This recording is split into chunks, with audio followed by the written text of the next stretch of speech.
पर कथा श्रवण कर रहे हैं, ध्यान रखना कल जो शिवरात्रि है वो शिवरात्रि तुम्हारी चूकना नहीं चाहिए। पितृदोष, आहुत दोष, वासुक दोष, वास्तु दोष, दुनिया में तुम्हारे हाथ से कोई भी दोष हो गया है, कल की शिवरात्रि एक ऐसी शिवरात्रि रहती है पितृपक्ष की, और वो भी ऐसी शिवरात्रि होती है जिसका केवल स्मरण मात्र कर लेने से हमारे सारे दोष समाप्त हो जाते हैं। आपको हमने बताया था कि अगर विवाह नहीं हो रहा हो तो घृत का प्रयोग, संतान की प्राप्ति नहीं हो रही हो तो घृत का प्रयोग। और एक बात और कहना चाहेंगे, जो बच्चा आगे बढ़ना चाहता है, जिसने सोच लिया कि मुझे कुछ करना है, और करता कौन है? कोई अलग से भगवान किसी को पैदा कर संसार में नहीं भेजता, अपनी क्वालिटी अपने को खुद निखारना पड़ता है।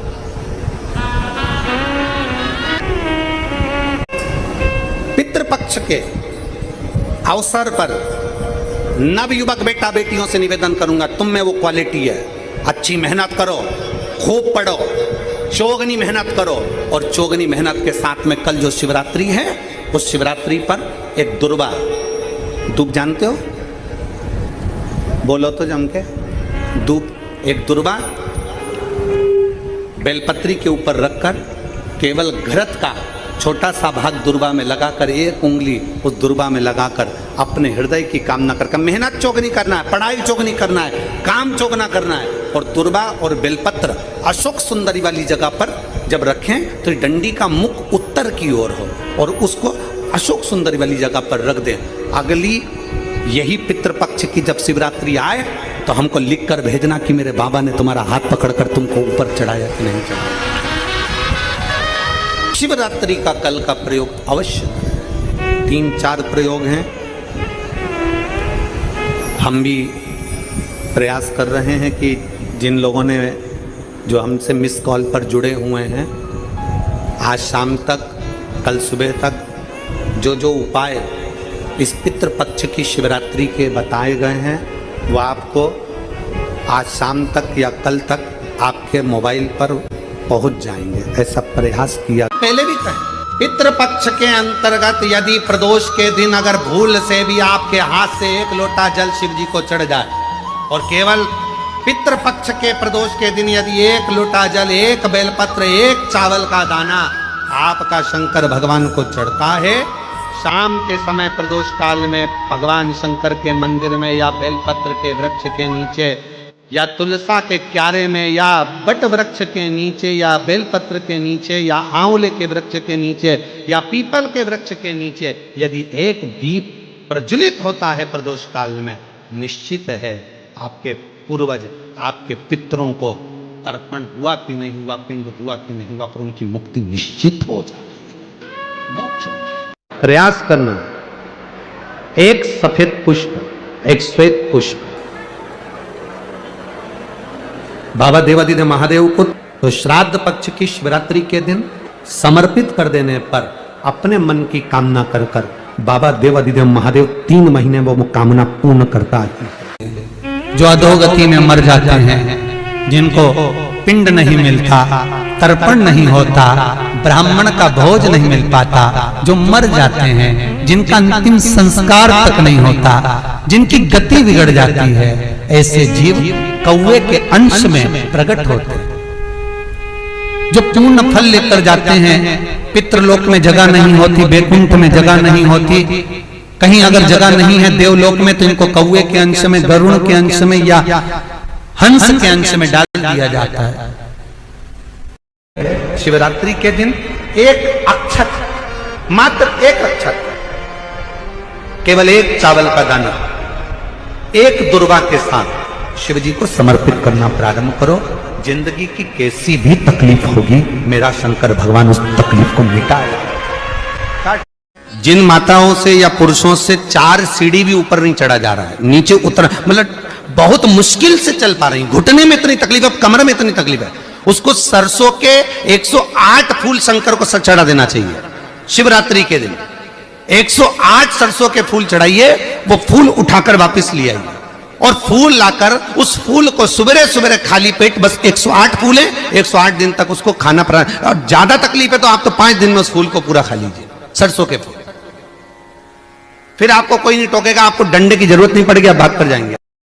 प्रदोष के दिन श्राद्ध पक्ष में जो प्रदोष आएगी, उस प्रदोष के दिन श्राद्ध पक्ष के 16 दिन के अंदर जो प्रदोष आए, प्रदोष काल में चौमुखी दिया 4 पितरों का जिनका नाम अभी वर्णन किया, उनका स्मरण कर कर यदि प्रज्वलित किया जाए तो उसका फल अधिक मिलता है। और जो कामना कर कर हम दीप लगाते हैं वो कामना हमारी वर्ष भर पूरा नहीं होता और बाबा उस कामना को पूर्ण कर देता है, पितृ पूर्ण कर देता है, क्योंकि ये 4 पितृ 4 दिशाओं से हमको सुरक्षित रखते हैं। समय या ब्राह्मणों को या ब्राह्मण के बच्चे को दूध पिलाते हैं या दूध का गिलास देते हैं तो वो पका हुआ नहीं रहता, वो पका हुआ नहीं रहता, वो कच्चा दूध है। पीपल के नीचे जो दूध चढ़ाते हैं वो जम के बोलते जाओ कच्चा। शिव जी को जो दूध चढ़ा है वो कच्चा। कहीं पूजन में अगर प्रयोग लिया जाए तो कच्चा दूध, पका हुआ का वर्णन नहीं है कि पका हुआ दूध होना चाहिए, यहाँ तो कच्चे दूध का वर्णन है कि कच्चा दूध, वहां कच्चा दूध चढ़ाया जाता है। किस लिए? कारण क्या है? शंकर भगवान के श्री विग्रह में, भगवान के शिवलिंग में, भगवान शिव के शिवलिंग के भीतर सारे लोक, चाहे वो वैकुंठ लोक हो, चाहे वो मृत्यु लोक हो, चाहे वो पितृलोक हो, सब उस शिवलिंग के भीतर विराजमान है महाराज। शिवलिंग के भीतर विराजमान है महाराज, शिवलिंग के भीतर सारे के सारे लोग वहां पर विराजमान है। ठीक है, अब आपने जब कच्चा दूध शंकर जी पर समर्पित किया तो केवल शिव के लिए नहीं गया, वो कच्चा दूध जब आपने शंकर भगवान को चढ़ाया तो वो दूध सारे लोकों में होता होता हो पितृलोक में भी गया, और जो आपके पूर्वज थे उनका कल्याण कर दिया उस दूध ने, उस भाग ने। से बस इतना सा निवेदन एक बात का जरूर करिएगा जीवन में, 16 श्राद्ध चल रहे हैं, प्रयास करिएगा अपनी जिंदगी में। मान लो कोई काम आपका अटक रहा है और वो काम नहीं हो रहा, मान लो वो काम नहीं हो रहा, रिटर्न बढ़ा हुआ, वो काम नहीं हो रहा, बहुत दिनों से आप प्रयास कर रहे हो और काम अटका पड़ा हुआ है, तो प्रयास करना, जल के पात्र में थोड़ा सा शहद, गंगा जल उसमें डालकर, ये जो श्राद्ध पक्ष चल रहा है, जिस समय पर जिस श्राद्ध पक्ष के अंतर्गत, श्राद्ध पक्ष में एक पात्र में जल लेकर उसमें थोड़ा सा शहद, गंगा जल डालकर भगवान शंकर को कुंदकेश्वर महादेव के नाम से, कौन से महादेव? कुंदकेश्वर, क्योंकि विदल और उत्पल इन दोनों असुरों ने, राक्षसों ने जब बहुत उपद्रव मचाया, बहुत उपद्रव मचाया, हाँ ठीक है, जब बहुत उपद्रव मचाया तब माता जगतजननी के कहने पर कुंदुक का प्रहार कर कर इन दोनों राक्षसों का संहार करा था, तो शिवजी का नाम कुंदकेश्वर पड़ गया था। क्या नाम पड़ा था? कुंदकेश्वर। कहते हैं बहुत बांधाओं में जब व्यक्ति पड़ जाता है, बहुत बांधाओं में जब व्यक्ति चला जाता है, कुछ ना कुछ समस्याओं में जब व्यक्ति फंसा रहता है, पड़ा रहता है, तो कुंदकेश्वर महादेव का स्मरण करना चाहिए। कोई काम अटक रहा है, शहद जल के पात्र में डालिए और थोड़ा सा गंगा जल डालकर इसी श्राद्ध पक्ष में किसी भी दिन जब तुम्हारा मन पड़े तब शंकर जी को समर्पित कर करा, और साथ में 1 लोटा पानी, 1 कलश जल का अलग से लेकर जाओ। जब शहद का जल शंकर जी को समर्पित कर दो, उसके बाद सादा जल शंकर जी को अवश्य समर्पित करके। शहद का जल बांधाओं को हर लेता है, बांधा को हरता है। 3 तरह से मरे हुए व्यक्ति का मोक्ष नहीं है। पहले नंबर पर पानी में डूबकर मरे हुए व्यक्ति का मोक्ष नहीं है। दूसरे नंबर पर सर्प के डसे से मरे हुए व्यक्ति का मोक्ष नहीं। और तीसरे नंबर पर स्त्री के हाथ से, नारी के हाथ से अगर कोई मरता है उसका मोक्ष नहीं। हम तो कई बार बच्चों से कहते हैं, अगर कोई बच्चा कंपटीशन एग्जाम में बैठ रहा है, इंटरव्यू दे रहा है या कोई एग्जाम में नहीं निकल रहा है, बेलपत्री का जो बीच वाला पत्ता होता है, इस पत्ते पर शहद लगाकर हथेली में रखकर अंगूठे से इसको इस तरह से दबाकर शिवजी के कुंदकेश्वर महादेव का नाम लेकर अपनी मनोकामना कर कर शंकर भगवान का जो शिवलिंग है उस शिवलिंग पर इस बेलपत्री के पत्ते को चिपका कर आ जा और एग्जाम देने जा, बाबा निपटेगा सब काम कर। पितृपक्ष की प्रदोष के दिन, पितृपक्ष में जो प्रदोष आती है उस प्रदोष के दिन यदि एक चावल का दाना, एक बेलपत्र और एक लोटा जल कोई दिल से बाबा को चढ़ा देता है, प्रदोष काल में घी का दिया लगा देता है, उसके पूर्वजों को पिंड अपने आप प्राप्त हो जाता है, तर्पण अपने आप। दो क्वालिटी को अपन को स्वयं निकालना है। संसार में कोई व्यक्ति, हम आपसे पूछते हैं, मेरी जीजियां बैठी ईमानदारी से बोलना, तुम अपने कमरे में कचरे का डब्बा रखती हो क्या? बोलो, जम के बोलो। तुम अपने घर कमरे के अंदर अटाला रखती हो क्या? तुम अपने कमरे के अंदर कबाड़ा रखती हो क्या? टूटा फूटा सामान रखती हो क्या? जो कुर्सी टूट गई, कोई प्लास्टिक की बाल्टी टूट गई, कोई कचरे का डब्बा टूट गया, तुम्हारे कमरे में संभाल के रखती हो क्या? बोलते जाओ जल्दी जल्दी। रखती हो। तुम्हारे कमरे में तुम फटे टूटे बेकार सामान रखते हो, फूटे बर्तन रखते हो, बेकार सामान रखते हो, कोई कपड़े बेकार हो गए उनको संभाल के रखते हो। दुनिया में कोई माँ ऐसी नहीं है, कोई स्त्री ऐसी नहीं है, कोई पुरुष ऐसा नहीं है जो अपने कमरे में बेकार सामान रखेगा। अपने कमरे में हम सब अच्छा सामान रखते हैं। उसी तरह मेरे शंकर का ये पूरी पृथ्वी उसका कमरा है। मेरा शंकर भगवान पृथ्वी पर जन्म उसी को देता है जिसमें क्वालिटी होती है। अटाले को और कबाड़े को मेरा शंकर नहीं रखता। श्राद्ध पक्ष में मिल गई, ब्रह्म कपाली या कहीं पिंडदान नहीं कर पा रहे हो, तिलांजलि तर्पण नहीं कर पा रहे हो, तो एक काम जरूर करना, जल के पात्र में 2 बूंद गंगा जल डालना और वो गंगा जल शंकर को रोज 16 दिन तक चढ़ाइए, पितृदोष समाप्त हो जाए। दूध सामग्री जो होती है ना, वंश की वृद्धि करती है।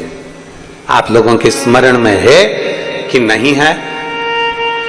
श्राद्ध पक्ष में सारा भोजन कोई भी लगाकर ब्राह्मण को जिमाए उससे मतलब नहीं है, पर श्राद्ध पक्ष में तिथि पर, श्राद्ध में या अन्य तिथि पर, बरसी आदि तिथि पर अगर खीर का पात्र भरा जाए तो घर की बहू, घर की माता, घर की स्त्री, घर में जो ताई चाची जो भी है घर में स्त्री, उस खीर के पात्र को उसको भरना चाहिए। संपूर्ण थाली कोई लगाए और फिर निवेदन करेंगे। श्राद्ध पक्ष में एक बार प्रयोग कर देखिए। जिसके घर में 23 से 24 साल तक भी औलाद नहीं हो, 23 से 24 साल तक भी औलाद पैदा नहीं हुई हो, जिसके घर में संतान ना हुई हो, वो एक प्रयोग जरूर करे। एक प्रयोग जरूर करो कि 23 साल तक भी औलाद ना हुई हो तो श्राद्ध पक्ष में तुम्हारे दादा परदादा किसी का श्राद्ध घर में हो रहा हो और किसी दादी का श्राद्ध, किसी दादा का श्राद्ध, किसी बुजुर्ग का श्राद्ध तुम्हारे घर में हो रहा हो, तो खीर के बर्तन में खीर तुम भरकर और उस ब्राह्मण को जिसको घर में बुलाया गया है भोजन कराने के लिए, वहां तुम देकर आओ और अगले श्राद्ध तक इंतजार करो।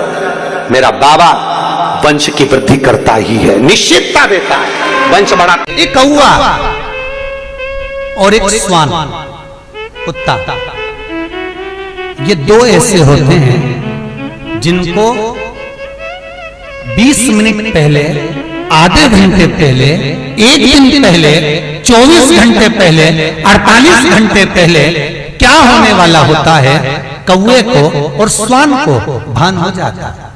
क्यों? क्योंकि ये यमलोक में जहां यमराज निवास करते हैं, श्वान और कौवा उस स्थान का भाग ग्रहण करते हैं और इनको ये ज्ञान पूर्व से यमराज से प्राप्त होता रहता है। पूर्वभान होता है, प्राप्त होता रहता है।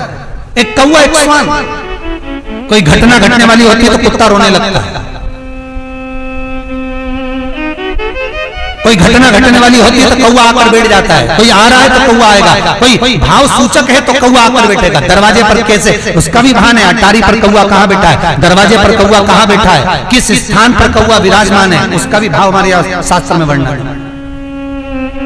3 पक्ष 3 वृक्ष पितरों के तुल्य हैं। पक्षियों में कौवा, हंस और गरुड़, ये पितरों के तुल्य महाराज। फिर अगला वर्णन किया 3 पशु, कुत्ता, गाय और हाथी, ये पितरों के तुल्य होते हैं। शिव महापुराण की कथा कहती है अगर श्राद्ध पक्ष में गया नहीं जा सकते तो गाय के मुख में गयासुर ने वर दिया था कि गाय के मुख में अगर कोई गया नहीं आ पाएगा तो गयासुर 16 दिन गाय के मुख में निवास करेगा। और गाय के मुख में श्राद्ध के समय पर अगर कोई रोटी देगा, श्राद्ध के समय पर जो भाग देगा उसको गया जी में पिंड करने का पुण्य फल प्राप्त होगा। ये गयासुर का वर गौ माता के लिए था। तो गाय के मुख में 16 दिन तक गया क्षेत्र का पिंड का भाग प्राप्त होगा। कुत्ता, गाय और हाथी। स्वान को रोटी क्यों देते हैं? क्योंकि स्वान पितरों को अपना भाग प्रदान कर देता है। स्वान रखता नहीं है, चुका देता। फिर 3 जलचर है महाराज जो पितरों के तुल्य हैं, मछली, कछुआ और नाग। पिंड जो बनाया जाता है वो पानी में दिया जाता है। मछली जिसको पाती है वो पितरों को प्राप्त होता है। कछुआ श्रावण के इस 16 श्राद्ध के अंतर्गत कछुआ यदि आपके दिए हुए भाग को पा लेता है तो वो जीव उसी समय पर तर जाए। और महाराज नाग वो भी पितरों के तुल्य माना। इन 3 पितरों के क्रम का वर्णन किया गया है। भगवान शिव ओगरदानी बट का वृक्ष के रूप में ब्रह्मा को बना देते हैं और शंकर बटकेश्वर महादेव के रूप में विराजमान हो जाते हैं। ऐसा सुंदर प्रसंग शिव महापुराण में वर्णन। पितृ सुधा का नाम स्मरण करते से जब हम सुधा सुधा सुधा सुधा कहते हैं, पितृ उसको स्वीकार करते हैं। जैसे अग्निदेव की धर्म पत्नी स्वाहा, क्या है? जम के बोलो जरा, स्वाहा। जब हम यज्ञ करते हैं, सांकल्य देते हैं, ओम वैष्णवे स्वाहा। स्वाहा बोलते से ही अग्नि देवता की धर्म पत्नी उस भाग को देवताओं को देती है। उसी तरह तर्पण, तिलांजलि, पिंड, तर्पण आदि जितने भी हम पितरों के लिए कर्म करते हैं उसमें हम स्वधा स्वधा बोलते हैं। जब स्वधा बोलते हैं तो वो स्वधा पितरों को भाग देती है और पितरों से कहती हैं ये मेरा बेटा दुखी है, इसको ये तकलीफ है, इसको ये कष्ट है, तुम इसका ये कष्ट पितृदेव मिटा दीजिए, महादेव की आज्ञा है, इसको सही कर दीजिए। करते,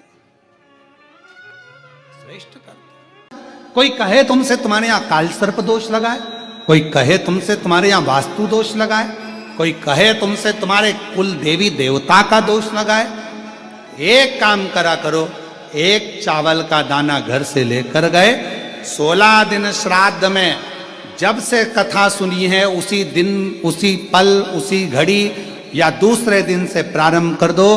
कोई कहे पितृदोष है, कोई कहे कालसर्प दोष है, कोई कहे वास्तु दोष है।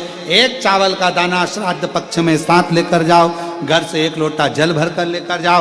पहले चावल का दाना शिव जी को समर्पित कर दो, उसके बाद 1 लोटा जल धीरे धीरे बाबा का मंत्र उच्चारण करते हुए पंचाक्षर, षडाक्षर या श्री शिवाय नमस्तुभ्यम बोलते हुए और अपना गोत्र बोलकर, नाम बोलकर जल समर्पित करना प्रारंभ करो। धीरे धीरे आपको खुद लगेगा कि मेरे घर का सारा दोष समाप्त हो गया है। अच्छे से सुन लेना भाइयों। श्री श्याम नमस्तुभ्यम, हर हर महादेव। तो दोस्तों गुरुजी ने बताया शिवरात्रि के दिन का उपाय, श्राद्ध पक्ष शिवरात्रि आखिरी मौका, आप लोग गंवाना नहीं, क्योंकि साल में फिर साल भर का इंतजार करना पड़ेगा। साल भर के बाद आया है तो अपने पितरों के लिए, पितरों की शांति के लिए, काल सब दस दोष दूर करने के लिए, वास्तु दोष दूर करने के लिए, पितृदोष दूर करने के लिए, पितरों की शांति के लिए आप ये उपाय, सभी उपाय आप लोग जरूर करिएगा। वीडियो को पूरा देखिए, वीडियो अच्छा लगे तो लाइक कमेंट शेयर कर दीजिएगा। चैनल पर नए हैं तो चैनल को सब्सक्राइब जरूर करिएगा। चलिए फिर मिलते हैं, तब तक के लिए हर हर महादेव।